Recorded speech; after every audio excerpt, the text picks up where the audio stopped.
Olá, pessoal. Boa noite a todos. Eu sou o professor Francisco Zacaron, da Escola de Educação Física da UFOP, coordenador do Laboratório de Estudos e Pesquisas do Exercício e Esporte, o LABESP, e líder do Grupo de Estudos do Jovem Atleta. Eu gostaria de agradecer a todos vocês a presença, neste ciclo de palestras do nosso grupo de pesquisa, que tem como temática o treinamento e o desenvolvimento de jovens atletas em diferentes modalidades.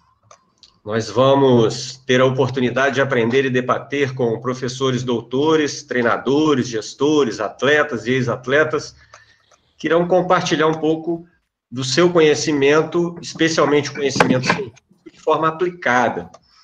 O foco está no como fazer para treinar e desenvolver jovens atletas, baseado em evidências. Nós vamos conhecer exemplos bem-sucedidos e cases de sucesso também. Esta é mais uma ação de formação e capacitação de recursos humanos, que faz parte do projeto Atletas de Ouro, e o evento está dividido em duas etapas. A primeira com a duração aproximada de 50 minutos, onde o nosso convidado, palestrante, irá fazer uma apresentação do tema referente à sua modalidade.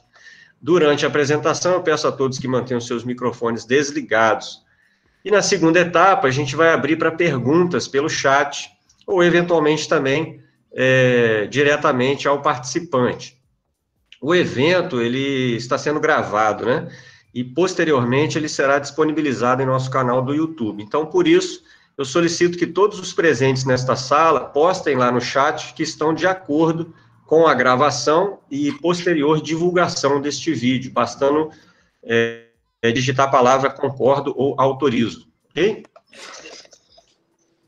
Então, enquanto vocês vão fazendo as devidas postagens lá, a gente passa, então, a apresentar o nosso convidado de hoje. A gente tem o prazer de receber um expert em futebol, o professor Alex Nassif. O professor Alex é formado em Educação Física pela Faculdade Metodista Granbury e tem especialização em futebol. Possui licença CBF-A, nível profissional, e curso internacional de treinadores de futebol, com estágio no Roma, na Itália. O Alex foi treinador de futebol do Projeto Futebol, o FJF, do qual o nosso laboratório tem sido aí um grande parceiro na parte científica, de 2016 a 2018, da categoria Sub-17, e treinador de futebol profissional pelo Tupi Futebol Clube, no período de 2019 a 2020. Como auxiliar técnico, o Alex teve passagens pelo Paysandu Esporte Clube, América de Natal, Tupinambás Futebol Clube, Ipatinga Futebol Clube, Nacional Esporte Clube. E atuou também como analista de desempenho na Ferroviária SA, América Mineiro, Tombense Futebol Clube e Cuiabá Esporte Clube. Atualmente é treinador do Contagem Esporte Clube. Muito obrigado, Alex, por compartilhar aí um pouco do seu conhecimento e experiência conosco. É um grande prazer. A palavra é sua. Boa noite a todos. Zacaron, eu que agradeço o convite, É um prazer estar trocando ideias, trocando conhecimento com vocês, que para mim são referências, Aqui participaram muito da minha formação como acadêmico, você, o Emerson, o Dilson, São pessoas que contribuíram muito conosco e contribuem no dia a dia do futebol FJF. Então, só tenho que agradecer. E primeiro eu queria pedir desculpas, porque eu estou num momento de transição. Eu estou chegando em um novo clube, uma nova casa, e ainda a gente está se adaptando, questões de internet, local, e a gente ainda não está com uma situação favorável aqui. Então, de antemão, peço desculpas por essa falta de luz aqui, para que possam me ver melhor, mas eu queria muito agradecer o convite, que eu possa contribuir com vocês de alguma forma.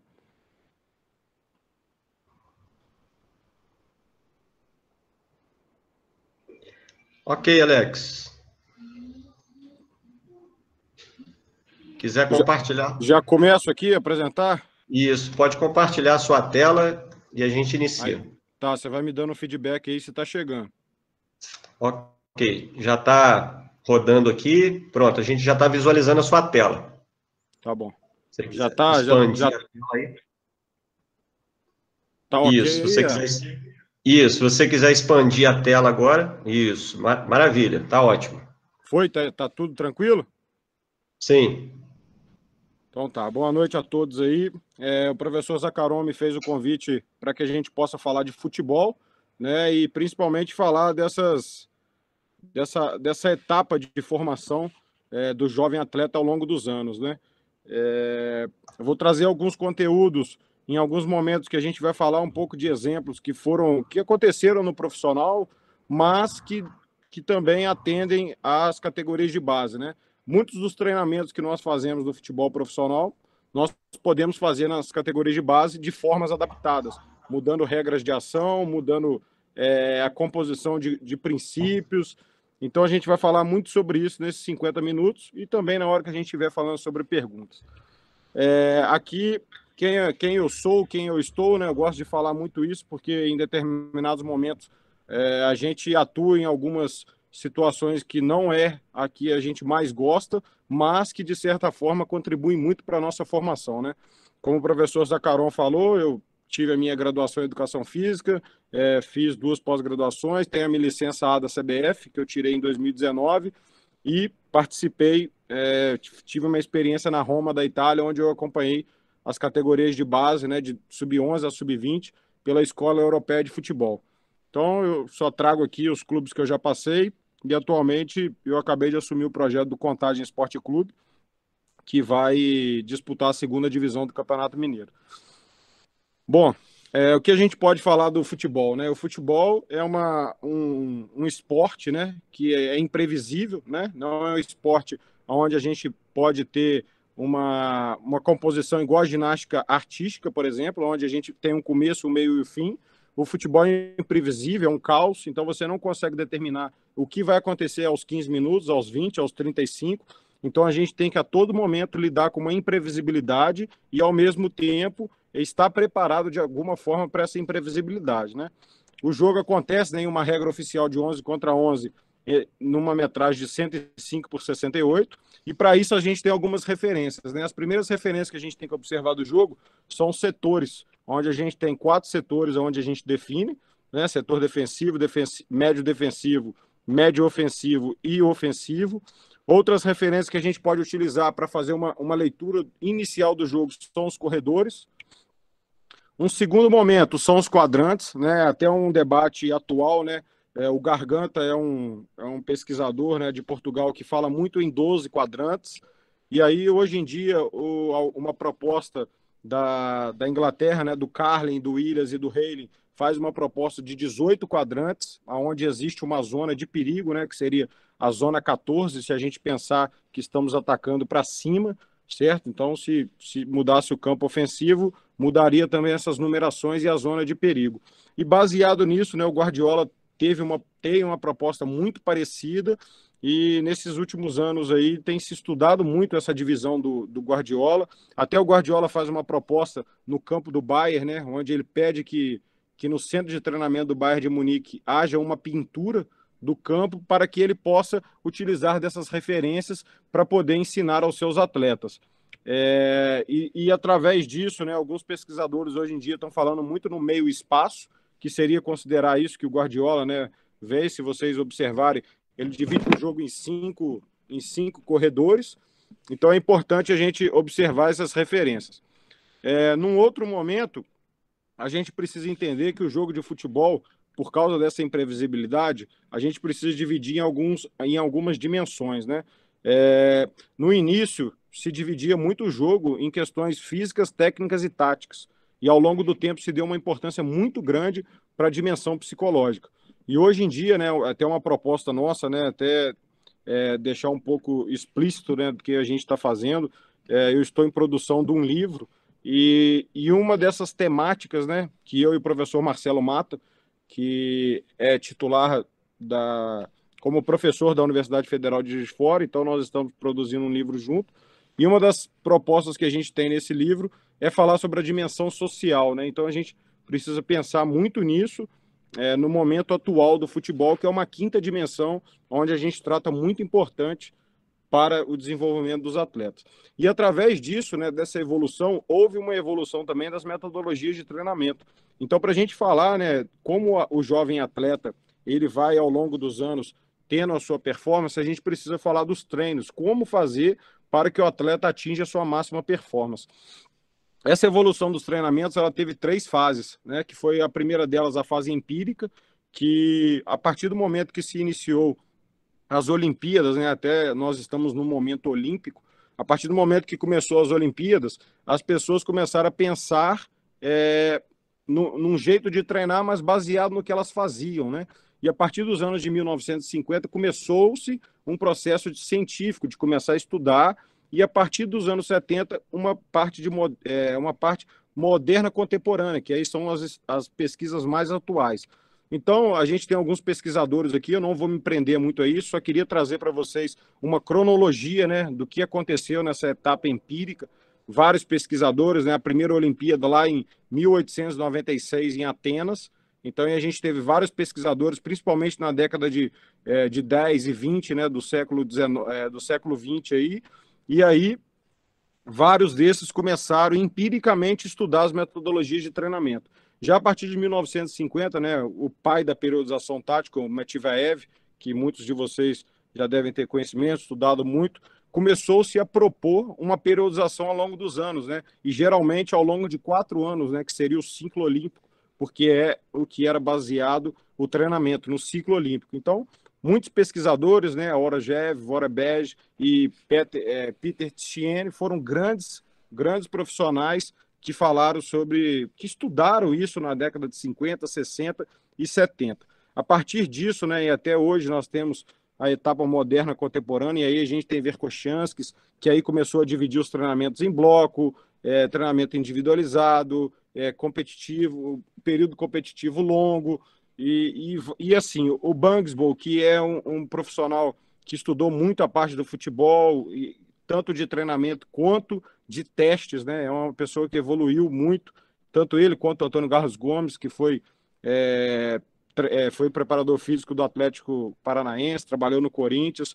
Talvez nesse século aí seja o profissional que mais influenciou os profissionais do futebol a evoluírem, né? Através de uma nova visão da componente física no futebol. E a partir disso começou-se a surgir estudos específicos, né? Hoje eu tento mostrar que existe três visões que são muito parecidas, né? A primeira delas que é a periodização tática, acho que também já está muito tranquilo para todo mundo, né? O que é a periodização tática, a proposta do Vitor Frade. Nós temos uma segunda proposta que é a periodização de jogo, né? Muito difundida pelo professor Alcides Scaglia e Rodrigo Leitão, que são da Unicamp. E nos últimos anos aí a gente tem ouvido falar muito sobre o treinamento estruturado, que é baseado e proposto pelo Paco Seirulo, né, que é um profissional que está há mais de 20 anos no Barcelona, ganhou várias Champions aí, era o preparador físico na época do Ronaldinho, que estava lá, no início do Guardiola no Barcelona, e eu acho que 2014 a 2013 ele passou a ser o coordenador científico do Barcelona. Então hoje a gente tem 3 propostas aí de metodologia específicas pelo futebol, e aí eu vou tentar trazer um pouquinho do que elas falam, né? Até a periodização de jogo. Eu não vou entrar muito no debate dela, porque acredito eu que a nossa proposta, né, lá do futebol FJF, nós temos muita coisa parecida com a periodização de jogo, né? E eu queria deixar bem claro também que a metodologia de treinamento não existe uma receita de bolo, né? Não existe uma receita de bolo. A gente tem que pegar o que a gente pensa, se basear em ciência e aplicar, né? Não vai adiantar a gente pegar tudo que o Vitor Frade faz e aplicar, que não vai, pode ser que não dê resultado, como pode ser que dê. Mas a gente tem que se basear no que a gente acredita e não copiar, né? Tem muito do futebol Ctrl+C, Ctrl+V. Então a gente precisa muito buscar uma forma de trabalhar a nossa maneira. Então, como é que a gente vai treinar, né? Ao longo desses últimos anos aí, houve-se uma evolução muito grande no futebol, mas o futebol ficou muito conhecido como o famoso coletivo, né? Muitos treinadores, ainda tem alguns, que continuam dando coletivo todos os dias. Coletivo é errado? Não. Eu particularmente uso coletivo, mas eu não utilizo todos os dias. Então, é uma forma também que vem fazendo as pessoas mudarem o pensamento, né? porque o coletivo todos os dias não é a especificidade do jogo propriamente dita, né? Até uma frase que o José Mourinho usa muito, né? Não é porque você vai treinar todo dia isso que, que vai... não é porque você treina... até a frase não estava entrando, eu estava tentando lembrar especificadamente, mas ela está aqui, né? Pensa-se que ao reduzir a complexidade do jogo no treino, se estar a tornar as coisas mais fáceis, né? Então, vamos fazer coletivo todo dia, vai ficar mais fácil. Quanto a mim, está apenas a criar condições de sucesso no treino, não no jogo. No jogo, a complexidade continua lá.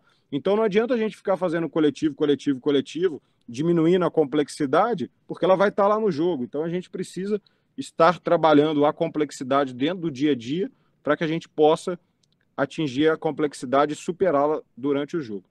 E aí, né, uma proposta que vem muito da periodização tática, mais que as outras metodologias se basearam nisso, que é a organização fractal, que é pegar pedaços do jogo e utilizá-los, né? A gente dá muito exemplo do bolo, né? Se a gente for fazer um bolo, a gente tem lá o açúcar, tem a farinha, tem o fermento, tem o ovo, e se a gente pegar só um desses componentes, a gente não tem o bolo, né? Como se a gente pegar alguns componentes do futebol, a gente não tem um jogo, né? Então a gente precisa fazer esse bolo, bater ele, colocar para assar, e quando ele estiver pronto, a gente vai pegar esse bolo e vai partir os pedaços dele.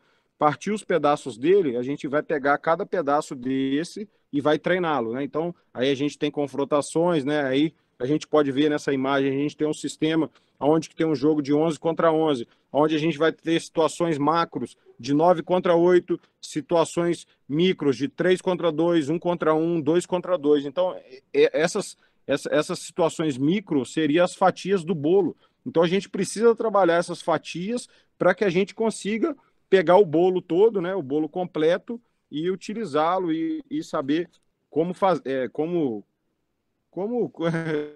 na verdade, como comê-lo, né? Mas, na verdade, o futebol seria como superar as imprevisibilidades deles, a imprevisibilidade dele. Bom, e de onde vem isso, né? Muitas pessoas falam que o futebol agora foi inventado na Europa, né? Os treinamentos foram inventados na Europa. Isso, infelizmente, não é verdade, né? Os europeus, se a gente pegar muito da literatura, os europeus vieram aqui, né? Ué, por que o Brasil tem tantos títulos? Aí começaram a ver o nosso futebol de rua e o nosso futsal, mas principalmente o nosso futebol de rua, né? Tem muitas coisas que a gente, que é um pouco mais velho, né? Eu não falo que eu sou velho, mas eu falo que eu tenho uma idade onde que, graças a Deus, eu pude brincar na rua. Então, tem muitos dos jogos que a gente fazia na rua que a gente vê esses jogos sendo aplicados em mini-jogos, né? A gente pode perceber isso. Então, aqui, falando das questões micros, né? 1 contra 1, a gente fazia muito 1 contra 1 na rua. Chegava no clube, não tinha ninguém, só tinha um amigo, a gente ficava brincando com ele de fazer 1 contra 1. Situações de 2 contra 2. Na rua a gente fazia muito, né? Colocava o chinelo lá, colocava o chinelo num lugar, colocava uma pedra e fazia pelada. Tinha 2 contra 2, tinha 3 contra 3, a gente jogava, né? Uma outra situação, o bobinho, né? Ficou muito. Depois, até hoje em dia, as pessoas falam muito do Rondo, né? Mas o bobinho no Barcelona ficou muito caracterizado, né? O Guardiola faz o bobinho sempre, mas a gente sempre fez bobinho na escola, sempre fez bobinho na rua. Então, assim, não é uma coisa nova. Além disso, né, o jogo de parede, né, esse jogo aqui, à minha direita aqui da tela, é um jogo de parede que é muito utilizado no futebol hoje. A gente vê, né, na rua a gente usava as paredes das casas, né, as paredes das fábricas onde a gente jogava na rua, a gente usava o meio-fio de tabela, essa própria quadra aqui que eu estou mostrando para vocês é uma quadra que você pode usar a linha lateral como você pode usar a parede, né, que a bola não sai. Então, assim, esses jogos de parede, essas ideias dos mini-jogos, elas vieram muito das ideias da rua, né? Até o Garganta fala muito sobre o futebol de rua, tem um livro sobre isso. Então, é muito interessante pensar-se dessa maneira. E é a maneira como eu vejo que os europeus começaram a propor os mini-jogos. Passando para a parte tática, né? A forma como a gente vê, a gente percebe que existe duas visões bem definidas hoje de se entender o futebol, que é a visão portuguesa e a visão espanhola. A visão portuguesa divide o jogo em fases, momentos, etapas, métodos e princípios táticos, que eu vou falar um pouquinho aqui para frente. E a visão espanhola, que é do Paco Seirulo, ela se baseia nos espaços de fase. A periodização tática, que é a visão portuguesa, né? Ela se baseia no jogo tendo 4 dimensões: a dimensão física, tática, técnica e psicológica. Mas, se vocês perceberem aqui do lado, né? Isso aqui é até um material do professor José Guilherme, que é um grande especialista na área de periodização tática. Se vocês perceberem essa imagem à direita aqui, vocês podem perceber que o macro, né? Essa bola em azul, é a dimensão tática. E as outras dimensões, elas estão atendendo à dimensão tática. Então, eles percebem, né? Porque antigamente a gente percebia uma predominância na valência física, né? A maioria dos treinamentos se visava a preparação física, principalmente porque os esportes eram individuais. Então, a partir do momento que começou a se trazer a especificidade do futebol, os portugueses, né, que criaram a periodização tática, eles propõem que o jogo seja baseado na dimensão tática. E aí, dimensão técnica, tomada de decisão, dimensão física e dimensão psicológica, ela vai atender a dimensão tática, mas ela é a primordial. E aí eles se baseiam no morfociclo, né, onde eles vão elevando a carga cognitiva, que também é uma das propostas da periodização de jogo do Scaglia, que ao longo da semana você eleva a complexidade e depois abaixa essa complexidade até o dia do jogo. Além disso, se eleva o nível da carga de treino e depois se abaixa, né? A gente tem lá momentos de tensão, a gente tem momentos de volume, então eles se baseiam muito nesse morfociclo para montar a periodização tática. Né, a gente pode ver aqui nessa imagem que eles têm momentos de tensão de contração, duração de contração, velocidade da contração. Então, eles utilizam princípios, subprincípios, que a gente vai falar um pouquinho nos próximos slides, para dividir a semana. Então, está sempre baseada no conceito tático e depois atendendo uma demanda física. Né? Então, essa demanda física, ela vai ser executada? Vai, mas ela vai ter que atender princípios do jogo. Já como a maneira como ela é dividida, a gente pode ver aqui, né, a definição, ela divide em 2 fases, ofensiva e defensiva. Depois a proposta de se dividir os momentos do jogo em 5, né? Organização ofensiva, organização defensiva, transição ofensiva, transição defensiva e bolas paradas. Se divide também em etapas, métodos de jogo ofensivo e defensivo e princípios táticos do jogo. Os princípios táticos do jogo são bem conhecidos, né, principalmente pelo professor Israel, lá de Viçosa, onde ele tem um livro também, né, junto com o Garganta e com o José Guilherme, onde se divide muito os princípios gerais, operacionais, fundamentais, e eles propõem alguns específicos. Né? Nesse caso aqui, nós vamos propor o que nós pensamos. Existe uma diferença entre fases do jogo e momentos, né? A gente percebe isso porque as fases, ela é um momento onde você troca de ofensivo e defensivo, enquanto os momentos não. Os momentos você pode sair da organização ofensiva direto para uma transição, para uma organização defensiva, sem passar pela transição defensiva. Então, ela não é um ciclo, né? São momentos. Você está numa organização defensiva e você pode gerar uma bola parada, você não vai direto para a organização defensiva, então ela não tem um ciclo, tá? Já as etapas, né, a gente, lá no futebol FJF, a gente criou como a gente divide esse jogo através de etapas, né? As transições a gente divide em algumas etapas, né, de profundidade, que seria recuperar essa bola e jogar para frente, o espaço, que seria jogar essa bola para o lado, a segurança, que seria jogar essa bola para trás, e a gestão seria segurar a bola e tomar uma melhor decisão. Né? A organização ofensiva, a gente trabalha ela de acordo com aqueles setores, né? Então a construção, a primeira etapa, a gente trabalha está trabalhando desde o setor defensivo. A segunda fase, a segunda etapa da construção já seria o setor médio defensivo. As criações de situações de finalização seria o terceiro setor, que seria o setor médio ofensivo, e a finalização, o setor ofensivo. Já na organização defensiva, a gente já tem ali três etapas, né, que seria o equilíbrio defensivo, que nada mais é do que o atacar marcando, né, que as pessoas falam muito.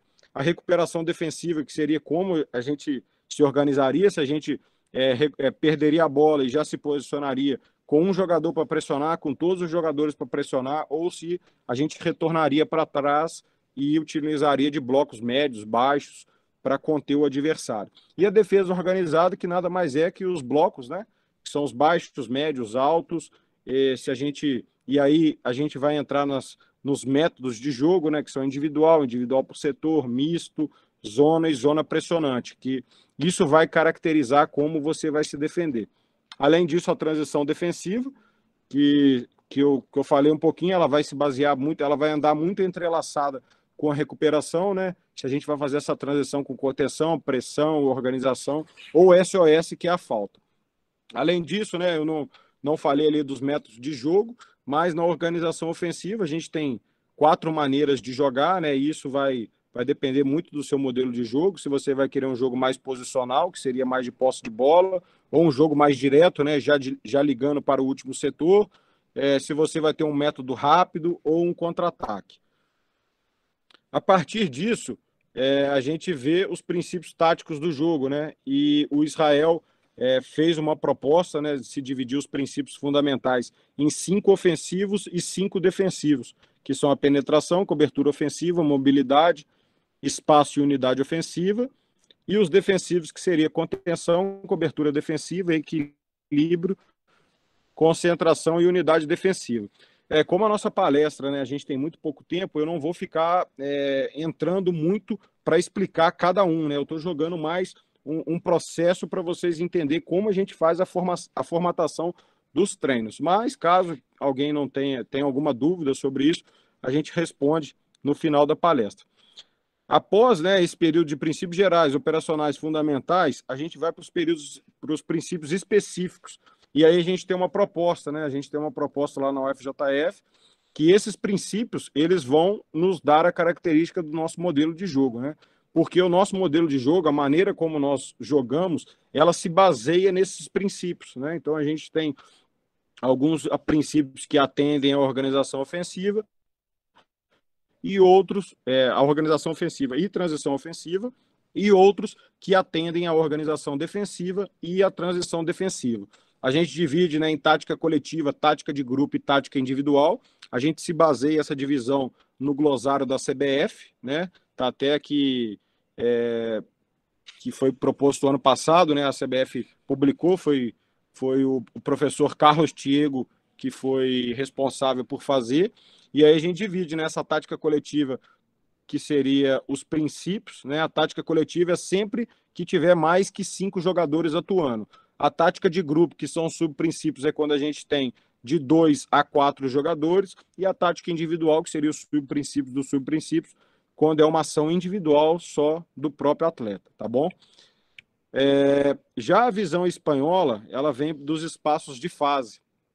Esses espaços de fase, né, até foi um livro publicado agora, saiu a publicação da versão espanhola, né, em 2020, e agora em 2021, né, em março, esse livro do Agustín Peraita, que foi um profissional que trabalhou com o Paco Cerulo no Barcelona, e ele demonstra a proposta do Paco Cerulo na divisão do jogo, né? E aí esses espaços de fase, eles se dividem em espaços, vantagens, tipos de conduta e fases. Os espaços, eles têm intervenção, ajuda mútua e cooperação. As vantagens já são divididas em numérica, posicional, qualitativa, socioafetiva e dinâmica. E os tipos de conduta com bola e sem bola. Também eu não vou entrar muito, né, nesse assunto aqui, mas essa é a proposta deles, né? Alex, vejo uma visão muito aproximada do que são os princípios fundamentais do jogo, né? Quem já tem um conhecimento mais vasto da proposta do Israel vai identificar, né, esse raio amarelo muito aproximado com o raio do epicentro do jogo, que é proposto pelos princípios fundamentais, mas é uma forma diferente que os espaços de fase pelo Paco Cerulo é proposto. E aí a gente tem um segundo círculo azul, que é a ajuda mútua, e a cooperação, que engloba todos os jogadores, menos os goleiros. Tá? Então é uma proposta que eles desenvolveram para mudar a visão do futebol. É o que eles pensam, né? Bom, e aí a gente entra na metodologia de treinamento. A nossa metodologia de treinamento, ela aproxima muito do que o Scaglia propõe, né? Principalmente quando a gente divide esses conceitos aqui do treino, né? Por exemplo, na questão técnica, eles trabalham muito jogos técnicos, mas não falam muito do analítico e do situacional.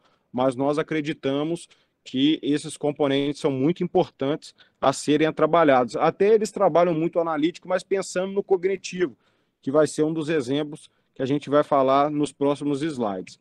Aqui, né, esses exercícios táticos, eles utilizam muito, né, essas nomenclaturas, a gente se aproxima muito do que eles pensam, algumas coisinhas a gente pensa um pouquinho diferente, mas também que não é nada demais. É como eu falei, isso aqui não é uma receita de bolo.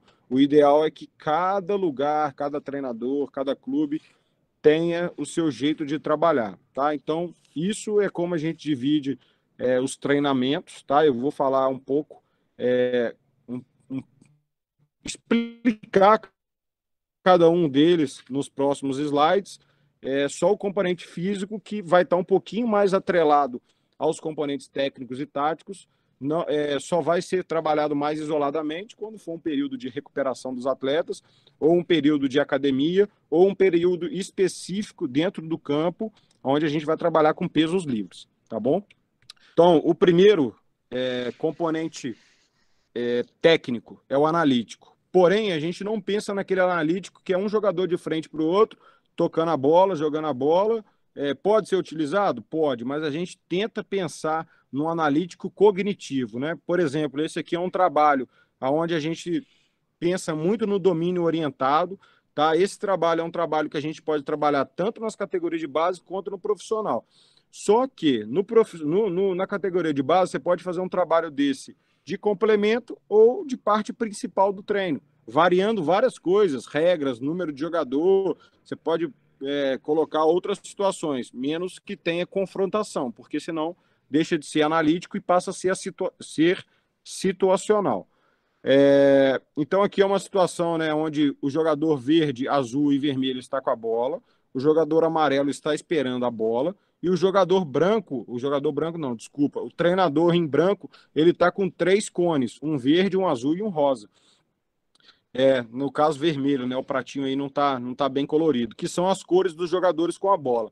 Então, ele levanta o verde, significa que o passe vem do jogador verde. No segundo momento que ele levanta o azul, por exemplo, o jogador em amarelo vai ter que fazer o gol no golzinho. Então, são ações cognitivas. O treinador pode levantar a mão e aí o jogador que vai fazer o passe chamar, ou só levantar a mão, então você vai mudando as dinâmicas. Da mesma forma que o jogador em azul, que vai ter que receber, né, a finalização no golzinho, ele pode chamar o jogador pelo nome, ele pode só acenar, você pode fazer outras situações, ele pode abaixar a mão, tem várias formas da gente trabalhar esse jogador cognitivamente.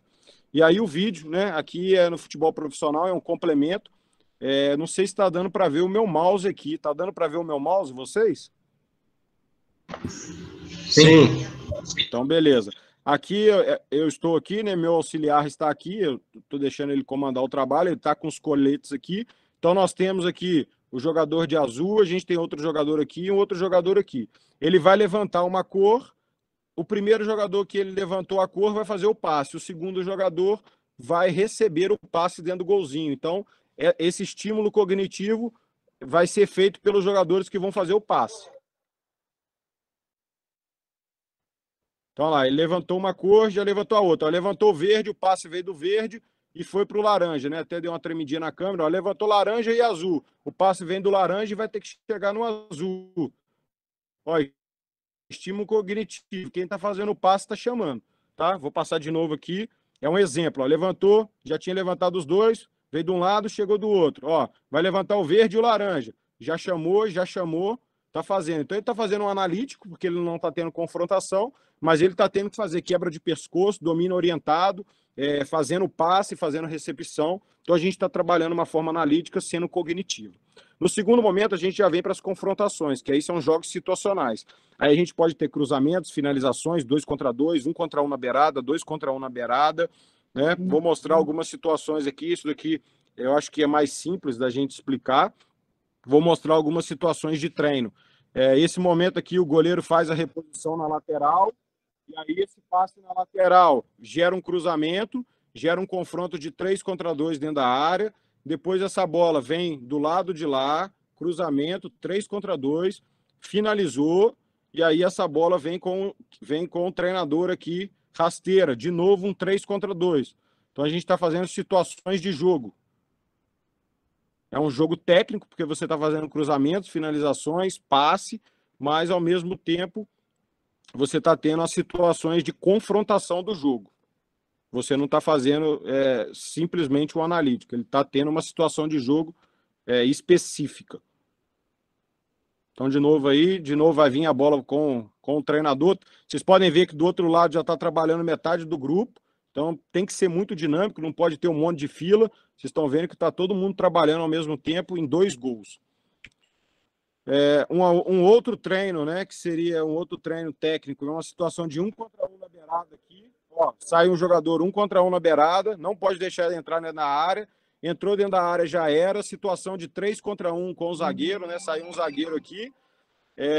Do outro lado lá, 1 contra 1, e aí mais 3 contra 1 aqui dentro da área. Então, 2 situações de 3 contra 1. Então, é mais um jogo situacional, que a gente está trabalhando situações de jogo, mas a gente está trabalhando confrontação, está trabalhando passe, cruzamento e finalização, tá bom? Os jogos técnicos vão ser jogos onde a gente vai ter as componentes de passe, cruzamento e finalização, mas vai ter objetivos, né? Esse treino aqui, por exemplo, é um treino de 3 grupos, onde a gente tem 3 grupos de 5, né? Os grupos vermelho, amarelo e azul. Nesse momento aqui, o azulzinho está com a posse e está fazendo um 5 contra 3. Então, a gente está trabalhando passe e recepção, e até deslocamento. E qual é o objetivo? É que o azul conquiste 10 passes coletivos e jogue essa bola para o vermelho. Caso o amarelo recupere essa bola, ele vai pegar essa bola, vai jogar para o vermelho, e aí o azul vai roubar. O azul vai para o lado de lá, 3 jogadores marcar, num 5 contra 3, para o vermelho, e 2 jogadores vão para o meio fazer a marcação. E aí esse objetivo é dos 10 passes. Além disso, a gente pode colocar depois situações que quem está no meio pode evitar que a bola passe de um lado para o outro, que a bola só seja rasteira, que a bola só seja aérea, e aí a gente vai mudando essas regras. A gente pode colocar 15 passes coletivos, a gente pode colocar 2 toques por jogador, 1 toque por jogador, a gente pode variar ações cognitivas de 2 ou 1, né? Quem deu 2 passou para o outro companheiro só pode dar 1 toque. Então, são várias situações que a gente pode mudar de regra para estimular o cognitivo dentro de um jogo técnico que está estimulando passe e recepção. É esse joguinho aqui, né, que vocês podem perceber. Lá o time de laranja contra o pretinho, tá? Tá no 5 contra 3. E o objetivo do laranja é passar essa bola para o verde de cá. Opa, perdão, passou. Então, ó, laranja errou, né? Errou o passe. Aí errou lá, saiu, veio o pretinho marcar. Nesse momento aqui a gente colocou isso, essa regra.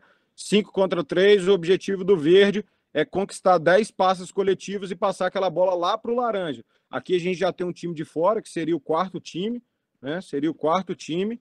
E aí sempre rodando, sempre criando situações ali para poder deixar dinâmico e buscar essa componente técnica. Então, ó, já vem 3 do pretinho, fica 2 no meio. O objetivo é 10 passes e trocar essa bola para o lado de lá.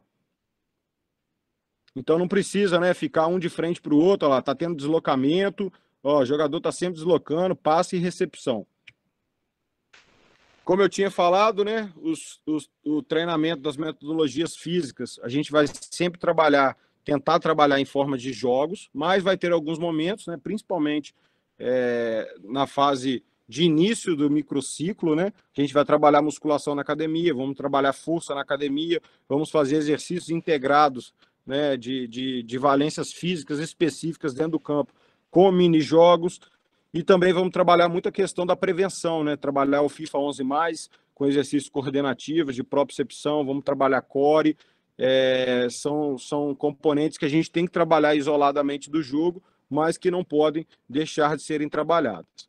Já as partes dos métodos táticos, o primeiro dele é o exercício conceitual. Esse exercício conceitual, eu gosto de falar até que esse treino aqui é um treino físico-tático, porque é um treino, né, que vocês estão percebendo aqui, tem 4 jogadores amarelos e a gente tem 4 pratinhos de cores diferentes. O preparador físico apita, fala uma cor, e aí um desses jogadores aqui que estão na direção vai ter que fazer a abordagem, né? Já estamos falando de princípio específico do jogo. E os outros 3 jogadores vão fazer uma cobertura defensiva. O preparador físico falou outra cor, outro jogador faz a abordagem e os outros 3 jogadores fazem a cobertura. Isso dura 1 minuto, né? Então é um exercício de resistência anaeróbia. E a gente está trabalhando o componente tático, que é a linha de marcação, abordagem e cobertura. Vocês vão perceber o vídeo aqui. É um vídeo que a gente, dos atletas da UFJF, tá? Eles fazendo esse trabalho. Vocês vão perceber que o preparador físico está gritando as cores. E aí está acontecendo abordagem no pratinho, fechamento da cobertura nos cones. Então é um trabalho físico tático.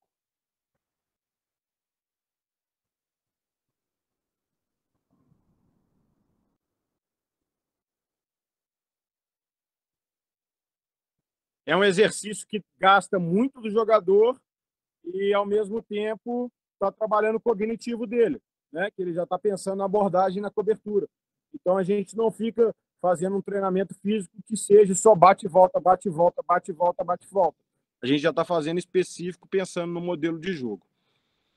Quando a gente já vai para os conceitos, a gente já vem com os princípios específicos, né? Aquele quadro que eu mostrei para você. Aqui, né, atualmente tem falado muito sobre rondo, né? Eu gosto muito do rondo posicional. O rondo onde os jogadores estão na posição deles, né?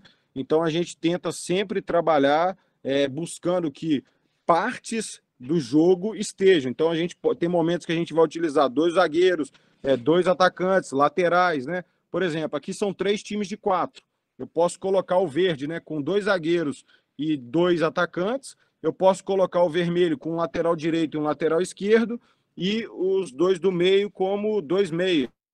E aí os 4, né, os 4 amarelos como jogadores das posições. Estou supondo, né, porque aqui na verdade a gente não vai colocar o lateral na lateral, o lateral esquerdo na lateral esquerdo, o zagueiro na zagueiro, o atacante no atacante, mas sim a relação entre eles, né? Então vocês podem perceber que está formando triângulos, né? Esse jogador verde que está com a posse, ele está formando triângulo, mesmo que o jogador vermelho do meio não esteja dando linha de passe para ele está formando triângulo e a partir do momento que essa bola gire para o outro lado, ela está formando triângulo. Então, assim, os jogadores não estão na posição deles, mas é como se estivessem posicionados nessas posições que eu falei anteriormente. Aqui o que a gente quer são conceitos. Então, conceito de cobertura ofensiva, né, que são os apoios, conceito de trocas posicionais, a gente pode trabalhar reação pós-perda, tá certo? A gente pode trabalhar vários outros componentes. Esse jogo aqui, o verde tem que tocar a bola com o vermelho e o amarelo está marcando. Num primeiro momento, se o amarelo não pode sair do quadrado, se ele roubar a bola do verde, ele vai para o lugar do verde e o verde vai marcar. Se ele roubar a bola do vermelho, ele vai para o lugar do vermelho e o vermelho vai marcar. Um segundo momento que seria utilizar as trocas posicionais, o time que está no meio e o jogador que está no meio, a partir do momento que ele recebe a bola e toca, ele tem que trocar de posição. Uma outra situação, né, de reação pós-perda, se o verde errar o passe do amarelo e o amarelo não conseguir sair com essa bola para fora do quadrado, e ele já reagir e recuperar a bola, ele continua com a posse e o amarelo continua marcando. A gente está fazendo uma reação pós-perda. E num segundo momento, que já é o quadrado vermelho, a gente libera esse amarelo para sair do quadrado para marcar, e aí a gente vai precisar de um maior deslocamento dos jogadores, uma maior linha de passe, uma maior referência para poder ocupar os espaços e poder possibilitar linhas de passe. Tá? O vídeo está aqui, né? Eu vou mostrar para vocês como é esse jogo. Então vocês estão percebendo aqui o azul, né, que no caso era o verde lá, o preto que era o vermelho e o laranja que é o amarelo. Então, ó, o pretinho, ó, tocou e vai trocar de posição. Enquanto isso, o preto está jogando com o azul, ó, e o laranja ainda não pode sair do quadrado, né? Esse é um trabalho que a gente pode utilizar no profissional, como a gente pode utilizar na base. Na base, a gente, por exemplo, um sub-13, né, que é um momento onde a gente está trabalhando desenvolvimento de cobertura ofensiva, né? Um processo mais evolutivo da cobertura ofensiva, do apoio. A gente pode fazer um trabalho desse como sendo a primeira parte principal do treino, e aí depois a gente faz um trabalho de apoio com gols. Esse trabalho aqui no futebol profissional, eu utilizo ele só em aquecimento. Eu nunca utilizo esse trabalho aqui como parte principal do treino. Então, isso é muito importante, a gente saber diferenciar os tipos de treino e os momentos dele, né? Então, tem momentos que tem etapas da formação que a gente vai poder utilizar esse jogo só no aquecimento, e vai ter etapas da formação que a gente vai ter que utilizar esses princípios, esse modelo de treino, no momento como principal do treino. Tá bom? Isso é muito importante ao longo dos anos. Um segundo momento que seria os jogos contextuais posicionais. Agora, a opção já é colocar jogadores nas suas posições, tá? Mas que não esteja o setor completo. Então, por exemplo, o time de verde aqui poderia ser lateral esquerdo, zagueiro e lateral direito. O meio-campo poderia ser volante, meia, meia e volante. Ou atacante de lado e atacante central. Né? Então, a gente já poderia colocar alguns setores, desde que não seja o setor completo. E aí a gente trabalha conceitos, né? Esse trabalho aqui é um 3 contra 3 mais 2. O objetivo do verde é achar o passe no vermelho e o vermelho fazer o gol. Enquanto que o vermelho é fazer justamente igual aquele trabalho físico-tático, mas em forma de jogo. Um jogador pressiona, os outros dois fazem a cobertura defensiva, né? Vocês vão ver no vídeo aqui. Vai ficar mais fácil para vocês visualizarem, né? Deixa eu dar uma pausa aqui só para vocês pegarem, né? Então, ó, o time, três pretinhos aqui. Esse dia aqui é um dia que eu trabalho muito questão de... É só 30 segundos esse jogo, né? É um trabalho muito físico, que ao mesmo tempo é tático. Então, são 30 segundos de estímulo, e aí são 3 pretinhos. Ó, um laranja já saiu para pressionar. Ó. É aquele trabalhinho que a gente estava fazendo sem marcação. Um saiu para pressionar, a bola saiu. Esse jogador vai pressionar e agora ele vai voltar para a cobertura. Ó. Ele não voltou, né? Ele errou, ó. Ele voltou para a pressão. Aí a bola foi para o outro lado. Ó. Esse pressionou certinho, né? Mas ele não voltou para a cobertura. Ó. Ele está deixando o verde aqui sozinho. Então ele tinha que estar alinhado com esse jogador aqui. Então são erros que a gente vai também, por isso a gravação, a gente vai mostrando para os jogadores. Então, ó, girou, ó lá, pressionou, ó, errou a cobertura, o passe vai entrar, né? Aqui eles dormiram também, ó, não perceberam que era para continuar. O passe entrou, voltou, para vocês perceberem. Linha de 3, um pressiona, os outros dois fazem a cobertura. Um pressiona, os outros dois fazem a cobertura. Ó, pressionou, cobertura certa. Pressionou, aí ó, errou a cobertura, o passe entrou, né? Aquele passe entre linhas. No segundo momento, a gente já vai para os jogos contextuais estruturais. Agora a gente já tem a estrutura completa, né? Então a gente imagina aqui que esse time de amarelo seria lá, vamos supor, lateral esquerdo, zagueiro, lateral direito. O vermelho seria atacante, meia, atacante. E aí a gente vai criando essas situações estruturais. Aqui é só um exemplo de treino, tá, pessoal? Eu só quero mostrar que a gente precisa estar com a estrutura completa. A gente podia estar fazendo 8 contra 8, com 2 gols, 8 contra 8 com 6 gols, né? Aqueles gols que são balizas que a gente passa por dentro para conquistar ponto. Tem milhões de treinamentos que a gente pode utilizar a estrutura completa. Aqui é só um modo de eu mostrar, né, como seria essa divisão. Tá? E o objetivo é que a gente ache a linha de passe no azul e faça o gol no gol grande. Já é uma evolução do gol pequeno, né? Então é por isso que eu gosto de mostrar esses treinos, porque é uma evolução do outro, tá? Mas não se prendam a esses jogos para entender o que são os jogos contextuais estruturais, tá certo? Então aqui o vídeo também do treinamento. Então vocês podem perceber, ó, a dinâmica, ó, um pressiona, 3 fazem a cobertura, a bola girou, ó, já voltou para a cobertura, né? Já voltou para a cobertura, já fez a pressão, ó, já girou para lá, ó, já vai fazer a pressão, já está fazendo a cobertura. Então, é o trabalho da linha de 4. A bola não pode entrar no verde, que seria os jogadores que estão entre linhas, né? Ó, eles já trocaram para o outro lado, que eles são coringa. Um pressionou, cobertura. Devia ter pressionado, não pressionou. Pressionou, ó, pressionou, os 3 estão fazendo cobertura. Pressionou, cobertura. Aqui é um estímulo de trabalho de 1 minuto, tá? E aí a gente varia 1 minuto de intervalo, 2 minutos de intervalo, depende do momento. Então, ó, pressionou, abriu para finalização, tá? Num segundo momento, uma evolução desse trabalho, né? Já é um trabalho que a gente fez lá no América de Natal. O jogador faz 10 segundos de tração, aí o time tem que fazer um estímulo aí de aproximadamente 30 metros.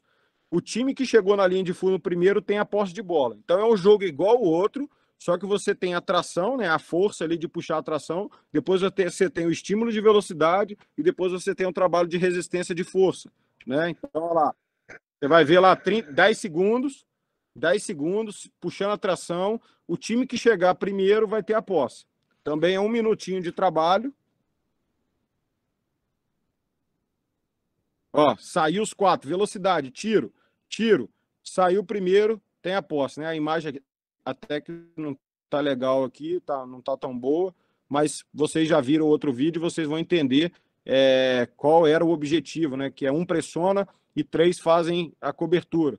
A imagem não tá legal, mas ó, um pressionou e os outros estão fazendo a abordagem. Aqui eu só queria mostrar que tinha a evolução para um uso da tração. Tá bom? E os jogos específicos, ele vai muito no coletivo, né? Até que eu falei, eu utilizo o coletivo, mas em alguns momentos a gente utiliza regras. Nesse caso, a regra é o princípio específico de profundidade. A gente está fazendo um 10 contra 10, mas só pode entrar nessa zona da linha pontilhada amarela para frente se receber o passe. Você não pode entrar conduzindo. Você tem que receber o passe no espaço, né? Você faz o passe no espaço para um jogador e o outro vai entrar para receber e aí vai poder fazer a finalização. E aí você pode criar N situações, você pode liberar depois a finalização atrás dessa linha pontilhada, e aí essa finalização vale 1 e entrar com passe vale 3. Se essa bola entrar nos corredores, você pode entrar a dinâmica de fazer situações de 2 contra 1, 3 contra 1, 4 contra 2. Tem N situações, até você liberar o jogo completo para um 10 contra 10. A programação semanal, né? Aqui um exemplo de como a gente divide mais no profissional. A gente tem alguns exemplos na base, então é aquela questão que a gente falou do momento que a gente vai colocar cada treinamento. A partir do sub-17, lá na UFJF, a gente usa esse modelo de programação, né? Que seria parte 1, introdução, preparação, que seria o aquecimento. Parte 1, parte 2 e complemento. É o que a gente utiliza lá. E aí, alguns exemplos de microciclo, né? Que a gente utiliza pegando esses componentes técnico, físico e tático e disseminando eles. Aí vocês podem perguntar, né? E os princípios psicológicos e sociais? Eles vão estar utilizados em cada treinamento desse, né? A gente vai ter pressão de arbitragem, a gente vai ter pressão de tempo, pressão de placar, relacionamento, né? Colocar jogadores que se relacionam um pouco no mesmo time, ou se relacionam muito, ou jogadores, um que fala e o outro não fala, ou os dois que falam muito, os dois que não falam. Então a gente vai pegar essas dimensões e vamos inserir nesses componentes técnicos e físicos e táticos. Tá bom? Então aqui são só alguns exemplos, não vou me prender isso também, só para vocês entenderem mais ou menos como é que a gente divide a semana. Tá bom? Se tiver alguma dúvida aí sobre a semana, a gente pode trocar uma ideia. Mas basicamente é isso que eu queria passar para vocês. Aqui está o meu contato, tá bom? Queria fechar essa programação, acho que eu atendi o tempo aí de 50 minutos. Queria deixar essa frase aqui do Coach K, né, que é um grande campeão universitário e campeão do basquete, né? O Dilson deve ficar aí até feliz de eu falar um pouco de basquete, né? Eu sou um fã do basquete e utilizo muitos treinadores do basquete, né? O Phil Jackson, utilizo o Steve Kerr, né? Hoje, que é um dos principais treinadores da atualidade. Eu utilizo muitos treinadores de outras modalidades para me aperfeiçoar como profissional. E ele fala, né, uma das maiores lições que aprendi na vida é que o fracasso é uma consequência natural para quem sai da zona de conforto. Aprendi a enxergar cada revés como um degrau para algo maior. Então, sempre que a gente tem um obstáculo e a gente cai, a gente tem que pensar que isso vai nos tornar melhor. Tá bom? Abro as perguntas aí, abro para o Zacaron, para que a gente possa continuar o nosso contato. Muito bom, Alex. Espetacular a palestra. Eu gostaria assim, de deixar registrado, né? Eu, particularmente, sou um fã seu pela sua determinação em querer, né, desde algum tempo já atrás, em querer ser treinador de futebol, né? Você decidiu isso para sua carreira. A gente sabe que é um desafio muito grande, né, no país que a gente vive, é um mercado extremamente competitivo. Eu sei da sua luta, ao mesmo tempo que eu sei também que você é um profissional extremamente capacitado, né? E isso para a gente ficou assim muito claro hoje aqui nessa palestra. Muito bom, cara, muito bom mesmo. Muito obrigado por compartilhar um pouco desse seu conhecimento com a gente. E agora a gente vai para o segundo momento, né, que a gente abre para possíveis perguntas dos nossos alunos, professores, pessoal que está assistindo. Eu já anotei algumas aqui, mas eu vou aguardar o pessoal aí, porventura, fazer a colocação no chat. Alguém quer... Vocês podem postar lá, ou vamos deixar assim bem aberto, né, bem descontraído. Se alguém quiser fazer alguma pergunta, basta levantar a mãozinha aí do aplicativo e a gente passa a palavra, tá? Enquanto o pessoal vai se... Opa, já temos aí, ó. Felipe. Vamos lá, Felipe. Professor Felipe. Fala aí, galera. Boa noite. Boa noite, Zacaron. Boa noite, pessoal aí que está presente. Assisti boa parte da palestra, não assisti todas, mas já de antemão parabenizar aí a todo mundo, né, pela iniciativa das palestras, e o Alex aí pela palestra. Que eu queria colocar em discussão aí com o Alex e com o pessoal é a questão das nomenclaturas, né? A gente sabe que os espanhóis usam algumas coisas, né, para determinar, explicar o jogo, os portugueses usam outras, e aí tem visto aqui que no Brasil tá meio um cata-cata, né? Galera do Sul usa uma, em Minas usa outra, o curso da CBF usa outra, totalmente diferente. Alguns clubes criam as suas próprias terminologias para falar das mesmas coisas, né? Um exemplo clássico aí no futebol, acho que hoje é o jogo de posição, né? Isso já é um método de jogo, né? Que é o jogo posicional, e as pessoas falam disso como se fosse uma coisa extremamente nova, né? E já não é, né? Então as pessoas às vezes usam as mesmas terminologias para falar das mesmas coisas. Eu queria saber do Alex e de alguém aí que queria colocar também a posição se a CBF, por exemplo, deveria determinar uma terminologia, ou se as federações de cada estado deveria determinar uma terminologia para unificar isso, porque às vezes eu vejo uma dificuldade de pessoas de regiões diferentes do Brasil discutir sobre futebol, porque às vezes a terminologia é um pouco diferente, às vezes acaba complicando. Então, queria escutar o Alex aí sobre isso. Bom falar com você, né, soldado? Muito bom. Trabalhamos junto. Fico muito feliz da gente poder trocar a experiência aqui, né? Esse é um ponto muito importante, né, soldado? Eu bato muito na tecla sobre isso. O grande problema do Brasil é que nós temos vários países dentro de um país, né? Então, a gente pega Minas Gerais, é um país, se a gente comparar com os países europeus, né? Então, assim, lá eles têm uma maior facilidade de controlar a nomenclatura, né? Até durante a palestra eu falei muito essa questão de uma visão portuguesa da periodização tática, uma visão espanhola dos espaços de fase, né? Que esses espaços de fase eu penso, né, e falo para vocês que quem está querendo estudar futebol, está querendo entrar no futebol, precisa entender. Não precisa praticar o espaço de fase, não precisa usar como metodologia, como visão, mas precisa entender, porque hoje em dia no futebol tem muita gente falando bonito para tentar se empregar, então por isso está havendo essa questão da nomenclatura, né? Você fala bonito, começa a criar seu canal no YouTube, no Instagram, falar bonito, vender palestra, vender curso, muda o que está acontecendo, troca o nome de função de jogador, né? Já ouvi laterais com nomes europeus em alguns clubes, com nomenclaturas. Então, assim, a gente vê que está acontecendo muito isso. E a gente também tem a nomenclatura do campo, né? Se a gente começar a falar muito acadêmico dentro do campo, o jogador vai falar, né? O professor Pardal está querendo inventar.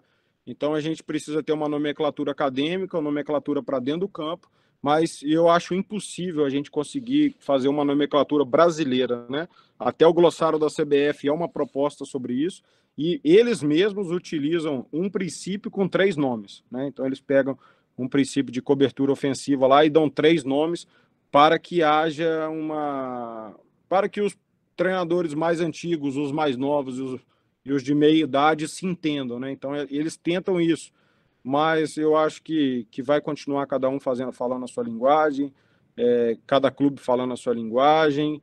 E eu, particularmente, eu não me preocupo com isso. Eu só me preocupo a partir do momento que o clube acha que quem fala bonito é quem conhece. E não. Eu acho que quem pratica o certo, quem sabe aplicar, sabe manipular as regras, é o melhor. Então, talvez deveria se avaliar melhor os profissionais e não se preocupar tanto com a terminologia. Eu mesmo não se preocupo, né? Esses espaços de fase, a hora que começaram a falar, né, Felipe? A hora que começaram a falar de jogo de posição é uma coisa muito antiga, mas como tem poucas pessoas no Brasil falando, né, publicando, né, é uma coisa também que é muito importante, né? O Brasil tem muita dificuldade, né, Zacarão? Vocês que são aí pesquisadores, nós no Brasil temos muita dificuldade para poder publicar o conhecimento. E aí começou muita gente a falar no Instagram, falar no YouTube, falar em qualquer lugar, falar bonito, e aí aconteceu e vem acontecendo isso tudo, né? Mas eu acho difícil, Felipe, que a gente consiga criar uma nomenclatura universal dentro do Brasil. Muito bom, Alex. Eu ia destacar, né, na sua própria palestra, você utilizou o termo mini-jogos, que alguns chamam de pequenos jogos, outros de jogos reduzidos, mas na prática acaba sendo a mesma coisa. E essa questão de terminologia, aproveitando aí a pergunta do Felipe, foi até uma questão também que eu levantei com o professor Dilson, né? Em relação às diferentes terminologias que a gente observa, às vezes, de métodos de ensino, aprendizagem e treinamento.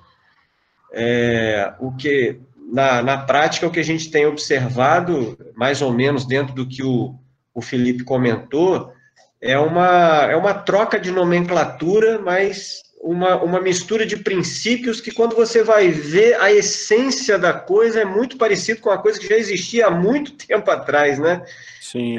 E aí complementa, de fato, o comentário que você fez, que, a meu ver, assim, vai um pouco na onda do modismo, né?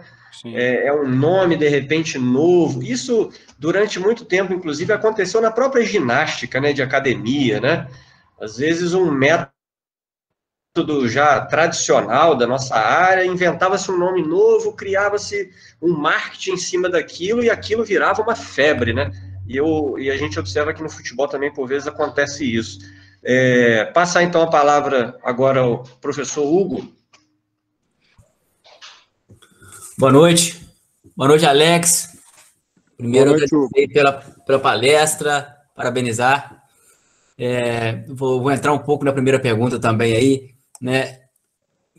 Para mim você respondeu de uma maneira bem satisfatória, né? Acho que a ideia, né, é a pessoa entender, né, o profissional entender o que está fazendo, e mais importante ainda é o seu atleta entender, né, o que ele está querendo explicar. Isso vem muito da questão do feedback, né? Qual tipo de feedback que eu vou dar, né? Qual o direcionamento, né? Se eu vou dar opções para ele ou se eu vou simplesmente pedir para ele fazer aquilo. Então, assim, mas a minha pergunta, ela vai para outro lado, Alex, é o seguinte, igual você bem disse, né? O futebol é desafiador, né? São vários fatores ali que influenciam, né? E eu vou para o lado mais, quem sabe aí, eu não sei como que tá, então a pergunta é a seguinte. Então, devido a esses vários fatores, a gente tem que ter aí maneiras de avaliar, né? Por exemplo, a questão socioambiental, como que eu posso acompanhar um atleta, quais as estratégias para poder acompanhar, né? Por exemplo, eu acredito que você conheça certamente o Ítalo, né? O Ítalo, eu converso muito com ele sobre isso. Ele falou assim: Hugo, antes de tudo, eu tenho que pensar como que está chegando o meu atleta aqui, cara. Ele está alimentando, ele não está se alimentando, quantas vezes ele alimentou no dia. Enfim, sobre essa inserção, eu queria saber da inserção de uma forma geral, da tecnologia, de uma bateria de testes igual é realizada na UFJF. Como que está essa inserção nos clubes hoje? Né? Quais são as dificuldades de entrada? Quais são realmente as dificuldades? Ou se é a maneira de como isso está sendo demonstrado para os clubes? Por exemplo, eu quero realizar uma bateria, eu quero realizar um trabalho mais, vamos dizer assim, completo com o clube, mas talvez eu estou apresentando isso de uma maneira errada, ou talvez há uma segurança do clube de achar que não é necessário essa entrada dessa bateria, de uma avaliação da ciência, né, dentro do campo futebolístico. Então, mais uma discussão aí para o grupo. Hugo, primeiro, prazer falar com você. Eu vejo que tem dois momentos a sua pergunta, né? Tanto essa questão da entrada do jogador no clube e quanto as baterias de testes, né? Eu vou tentar falar um pouco o que eu penso dessas duas. Primeiro, sobre as baterias de testes, né? O que acontece? Com a tecnologia, houve-se algumas facilidades para você verificar alguns parâmetros de controle de treino. Então, o que acontece? As pessoas começaram a palestrar em alto nível, CBF e essas coisas, falou, não, teste de ioiô, VO2, essas coisas não servem para nada, não. Aí você vai ver, né, os caras têm um GPS, tem um catapult, R$300 mil. Beleza. Aí eles conseguem mensurar lá o número de sprints, quantas vezes os caras correram acima de 18 km por hora, eles conseguem até calcular o VO2 dele, predito, eles conseguem ver números de rotação, números de salto. Então, assim, as tecnologias que eles têm facilita. Eu acho que os testes são coisas importantes, tá? Eu quero deixar bem claro isso. Para mim, os testes são muito importantes. As baterias de testes são muito importantes, depende do momento também, né? Vai ter momentos que a gente precisa fazer, momentos que não se deve fazer, né? Por exemplo, o jogador acabou de chegar, talvez não seja o momento. Talvez daqui uns 15 dias, 10 dias seja o ideal. Então, isso vai depender do ambiente. Mas começou-se essas pessoas se vangloriarem, né? Porque não fazem o teste, porque elas têm outros parâmetros de controle de treino. Mas elas têm um aparelho de 300 mil. E eu não tenho.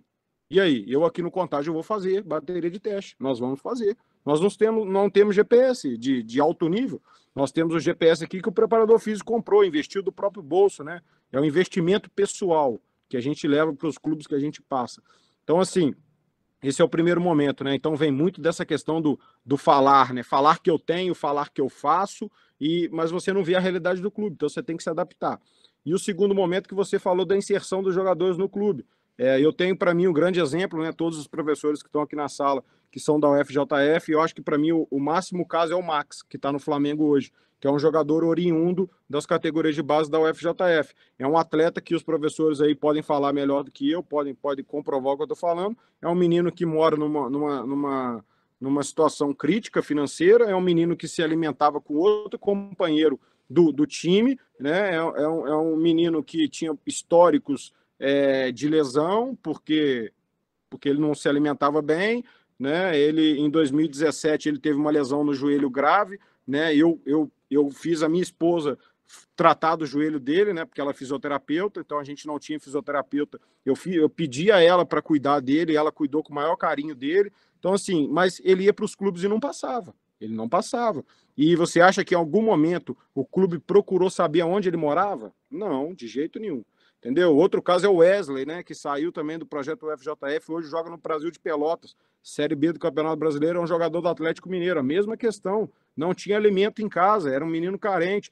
Ia nos clubes, não passava, né? Foi no Cruzeiro, foi no Atlético, foi no Fluminense, mesma coisa do Max, não passava. Em 2016 eu tinha 2 meninos que eram presidiários. A gente tem, eu não sei se ainda tem, né? Porque o futebol tá parado, mas a gente tinha uma parceria da UFJF com o programa socioeducativo e a gente tinha alguns meninos do socioeducativo que eram atletas do clube e eram muito bons jogadores. Os meninos iam fazer o teste e não passava.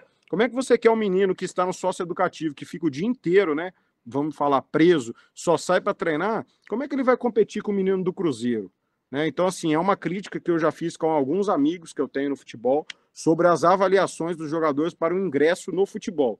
Vocês têm que ver de onde o menino está vindo. Você quer comparar, vamos lá, um primeiro volante, estou levando um primeiro volante, vamos colocar, sei lá, no São Paulo.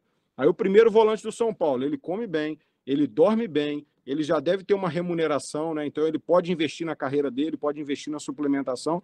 Aí você pega o menino que sai da favela, que não come, não dorme, dorme no chão, tem 5 irmãos, tem escola ruim, não tem uma boa base familiar. Como é que ele vai chegar num clube e vai competir com um menino que tem uma estrutura toda dessa, que deve estar em uns 2 anos?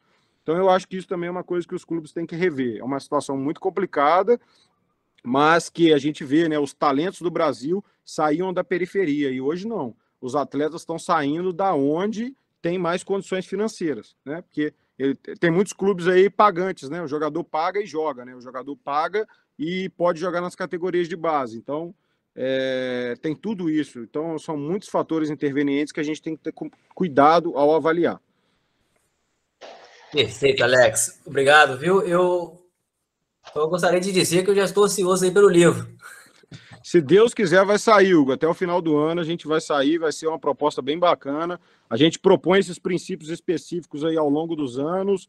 E o caderno de treinos, né? A gente propôs um caderno de treinos aí ao longo de toda a formação. Então, eu espero que aí o mais breve possível a gente já está em fase final, né? A gente já acabou de escrever, está tudo dependendo da editora para a gente poder publicar. Show de bola, cara. Obrigado. Eu te acompanho aqui. Eu que agradeço. Muito bem.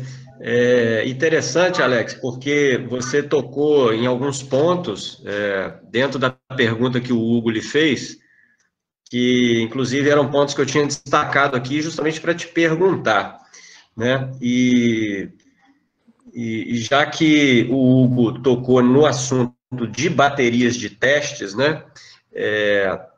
A gente mesmo, né? A gente trabalhou junto durante um tempo lá no projeto de futebol da UFJF e muito nos orgulha hoje ter um modelo preditivo, vamos dizer assim, que em suma não é a principal finalidade dele, né? A principal finalidade da ferramenta que a gente utiliza lá de avaliação dos atletas é fornecer informação para os treinadores tomarem as decisões de desenvolvimento dos seus atletas, né?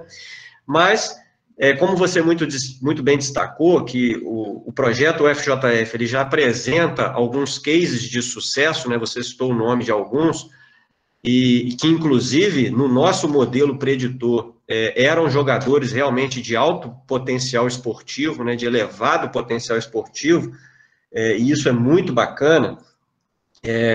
E dentro dessa questão das baterias de teste, o nosso modelo em particular, ele leva muito em conta a opinião dos treinadores, né, o olhar do treinador, ou seja, aquilo que você, que está lá no dia a dia com o atleta, que conhece a realidade do atleta, como você muito bem colocou aí, né, você consegue enxergar muito melhor do que qualquer teste, né, e inclusive você consegue estimar ou enxergar coisas lá na frente que nenhum teste conseguiria mensurar. Então, a pergunta que eu queria te fazer era o seguinte, aproveitando essa, antes de passar a palavra ao professor Emerson e o professor Gilson que levantaram a mão aí, como que você avalia, né, já que no futebol se fala tanto nessa palavrinha chamada treinabilidade, né, como que você avalia, quando o atleta chega para você, se você começa ali, né, a trabalhar com ele, aquele jovem atleta de 15, 17 anos, como é que você costuma avaliar essa capacidade de treinabilidade dele, Alex? Fala aí pra gente. Você diz no primeiro momento que ele chega e eu tento avaliar se ele é bom ou ruim, seria isso? Sim. Então, lá na UFJF, a nossa primeira percepção é cognitiva, né? E essa percepção cognitiva são as tomadas de decisão, né? A gente não priva tanto por tamanho, por força muscular, não é o nosso objetivo lá, né? Principalmente porque é formação. Então, a gente vê as tomadas de decisão e as técnicas individuais, né? As questões, por exemplo, de domínio corporal, quebra de pescoço, né? Se o jogador ele olha, ele não olha só para a bola, se ele olha para o ambiente, se ele conduz a bola olhando para o ambiente, buscando pontos referenciais. Então, são alguns componentes. Se ele consegue ter ambidestria de domínio, ambidestria funcional, que a gente fala, né? De saber a hora certa de passar com a esquerda, saber a hora certa de passar com a direita, saber fazer um cruzamento de direita, um lançamento, qualquer que seja. Então a gente busca muito essas referências individuais, a gente não pensa, principalmente, né, Zacarão, porque um dos indicadores lá que a gente tem de avaliação é a maturação, né? Então, se a gente vê um jogador muito inteligente, né, era o caso do Vinícius Mota lá, né? Lembra que era um atleta que a gente avaliava muito, né? Eu acho que por causa da pandemia, lesão, ele acabou não virando um jogador profissional, né? Mas ainda está em formação, ele é um menino 2002, então a carreira dele ainda não acabou. Eu sempre tive muita esperança nele, porque era o menino mais inteligente do projeto, né? Você lembra disso? E era o menino que mais sofria com a maturação tardia dele, né? Porque ele era sempre pequenininho e ele sempre superava o desafio dos mais fortes. Então, assim, nas categorias de base, a nossa visão lá da UFJF é essa. É pensar no cognitivo, na tática, na inteligência. O resto a gente vai trabalhar. A gente vai pegar, né, as fases sensíveis dos jogadores, as janelas de oportunidade que a gente fala, e trabalhar os componentes físicos, trabalhar os outros componentes, seja eles táticos, psicológicos, sociais, para que a gente atinja a máxima performance do atleta. Você tocou num ponto aí, inclusive citou o caso do Vinícius, né? Que já com 12 anos, na época, eu lembro, ele era sub-13, a gente já tinha identificado ele como um elevado potencial. E você tocou num ponto aí, inclusive citou o Max também, a questão das lesões, né, Alex? Eu queria te perguntar assim, na base, né, o quão frequentes são as lesões e geralmente o que vocês procuram fazer, assim, em termos de treino ou de preparação para prevenir um pouco essas questões de lesão? Assim, isso vai depender muito do ambiente, né? Os clubes que têm um bom departamento de estrutura, né, onde o menino está alojado, se alimentando e descansando, isso facilita, né? E aí você só tem que se preocupar com o treinamento, que é o treinamento funcional, o treinamento de core, treinamento proprioceptivo. A gente trabalha muito FIFA 11+, então tem o FMS, são alguns componentes que os preparadores físicos trabalham para poder evitar a lesão, né? Prevenir, mas a lesão ela vai acontecer, né? É impossível a gente controlar. A gente tenta minimizar a possibilidade da lesão. E é claro que esses fatores, alimentação, descanso, sono, qualidade de moradia, isso daí influencia, né? Lá no projeto a gente tinha muitos meninos que se alimentavam mal, moravam mal, tinham deslocamentos grandes para poder chegar no treinamento, isso daí também influencia. Além disso, né, jogavam futsal, então assim, a gente vê a importância do futsal, maravilhoso. Até os 13, 14 anos aí, a gente fala muito da iniciação esportiva universal, né, que é uma proposta do Greco, é uma coisa que a gente trabalha muito na UFJF, que é trabalhar o atleta de forma universal até os 11, 12 anos, mas a partir dos 14 anos ele tem que se especializar em uma carreira, né, no futebol, no basquete. A partir dos 14, 15 anos ele tem que tomar uma decisão qual esporte ele quer praticar. E às vezes praticar 2 esportes prejudica. Eu tenho um caso, né, de um atleta no sub-17, que ele era um dos destaques do nosso time, e aí ele treinava de tarde e jogava futsal à noite. Falei, você vai machucar. A gente tenta orientar, né? E aí teve a oportunidade que a gente fez a parceria com o Tupinambás, né, na cidade. Ele era um dos atletas que eu ia levar, e aí ele teve uma fratura na tíbia por estresse, né, uma microfratura por estresse. Teve que ficar 3 meses parado, e aí ele não teve a chance de ir para o profissional porque ele estava fazendo 2 esportes. Então, assim, a gente vai saber se era só os 2 esportes? Não dá, porque a gente não consegue controlar a carga dos 2, né? Eu sou treinador só de um. Talvez se eu fosse treinador de 2, talvez a gente poderia praticar os 2 esportes, mas como a gente não tem esse controle, não sabe como é a casa dele, como é a situação familiar dele, é bem complicado. Mas os clubes conseguem controlar melhor hoje, né? Os clubes grandes têm relógio do sono, né? Tem questionários, tem todos os amparatos que às vezes os clubes menores não têm. Muito bom.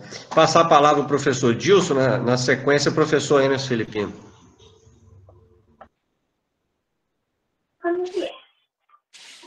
Boa noite, professor Zacarão, boa noite, Alex, satisfação em revê-lo.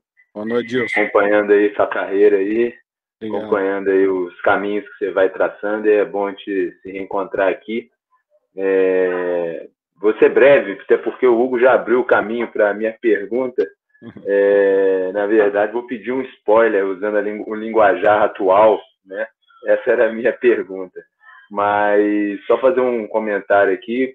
Tirou onda com o Coach K no final aí, tirou muita onda, ganhou ponto. Gosto muito do basquete, sou fã. Muito bom, muito legal. E o que eu queria comentar primeiro dizer é que, assim, na minha fala na semana passada, né, era uma fala de convencimento, e diferente da abordagem que você trouxe aqui, até fiquei registrado isso, Zaca, no sentido de que a modalidade a qual eu estou envolvido, a gente, apesar de boa parte dos conceitos de organização do campo, do jogo, que o futebol utiliza, eu vejo que vieram do basquete, na minha interpretação, na interpretação que o basquete fazia, mas a evolução teórica da interpretação de como se treina o futebol está num grau de evolução em relação ao basquetebol que a gente ainda precisa remar bastante. Especialmente na organização do conteúdo ao longo do tempo, né? Partindo dessa abordagem da tática como sendo o coração do esporte coletivo de invasão, que no caso foi o que você apresentou aí. É só uma contextualização, e o que eu queria mesmo, que é algo que a gente tem tentado trabalhar lá no basquetebol FJF, e que no basquete ainda não há publicações também evidentes a partir dessa interpretação, que é a organização do currículo, né, tático, técnico. Eu gosto de usar esse termo, né, o tático técnico, no sentido de que o comportamento tático técnico promovendo a utilização do gesto técnico tático, né. No basquete ainda não há alguns briefings aí que vão surgindo aos poucos, mas ainda não há nada como no futebol já existe.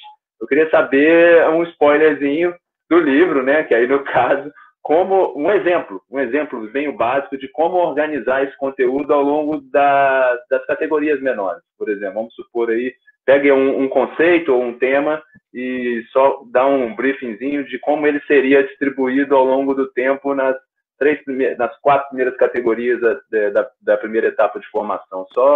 Só para poder mentalizar como que isso funciona no futebol a partir da interpretação de vocês. Então, Dilson, a gente pega as dimensões, né, que seriam a tática, técnica, física, psicológica e social. Dentro dessas dimensões, a gente pega cada um dos componentes, né? Então, aquele quadro lá que eu montei dos princípios específicos, vamos colocar ali a organização ofensiva, o princípio específico de apoio, né? Que seria a linha de passe, cobertura ofensiva. Vamos usar essas nomenclaturas todas para a gente se fazer entender da mesma coisa.